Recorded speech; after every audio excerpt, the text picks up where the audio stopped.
I hereby want to talk about something called as activation energy and time. So we are going to draw the activation energy on the y-axis and the time on the x-axis.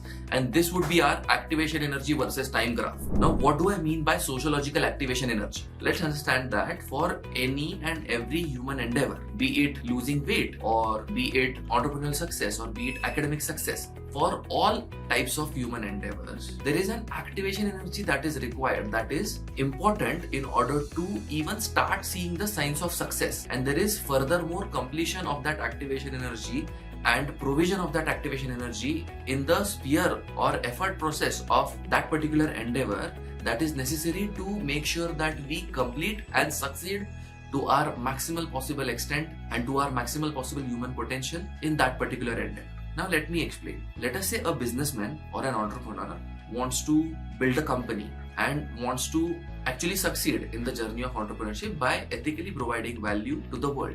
The entrepreneur will first go ahead and test out the market and see whether the clients and the parents and the students and are responding to that particular entrepreneurship proposal. Let us assume that in this case the entrepreneur is an entrepreneur in the education services industry. Now, after testing the market proposal, there are many micro steps and macro steps that are necessary in order to actually launch the product in the marketplace. Even after launching the product in the marketplace, the entrepreneur has to worry about competition, marketing strategies, and various different employee management and HR strategies as well as policies. So after completing all these steps in a certain particular amount of time, that is when the activation energy required for the product to take off and succeed is going to be met.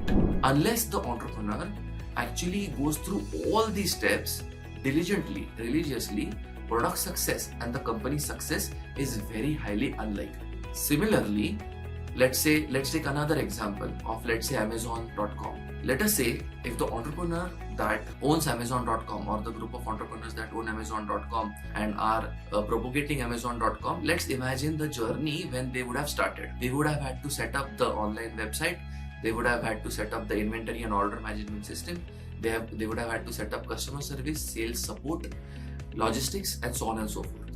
If any of these steps were missing, then in that case Amazon.com wouldn't be successful. So the energy and the effort process and the perseverance required in order to completely set up whatever is needed is what I'm terming as activation energy. Now, if we have higher amount of energy flux at our disposal, that means higher amount of wealth at our disposal, because we humans control the energy flux by controlling the wealth. So either that would be wealth that we would have saved and invested in the business process or effort, or it could be wealth that we would have taken from investors in exchange of certain percentage of equity that we give them as stakeholders in the business. If that particular wealth is high enough, then we can relatively elevate the levels of activation energy and hence shorten the time.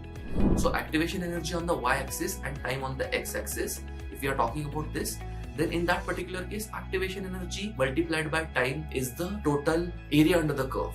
And this particular area under the curve is what is essentially the minimum requisite force, you can say, that is going to usually lead to success in entrepreneurial domains or any kinds of domains of life. If we want to achieve success in lesser amount of time, then in that particular case, we need higher amount of activation energy. That means higher amount of investor funds. Also, if we want to achieve success deliberately and slowly and deliberately do it in a very slow and steady methodical manner, then in that particular case, we do not need investor fund. Usually, entrepreneurially speaking, companies that should go slow are the companies who are not sure about the market strategy, who are still in the testing phase, who are not yet certain about what exactly needs to be done and how, and so on and so forth. If companies are very sure about their sales and marketing strategies and very confident about the growth that is upcoming, can take more amount of investor funding and go ahead with scaling relatively faster.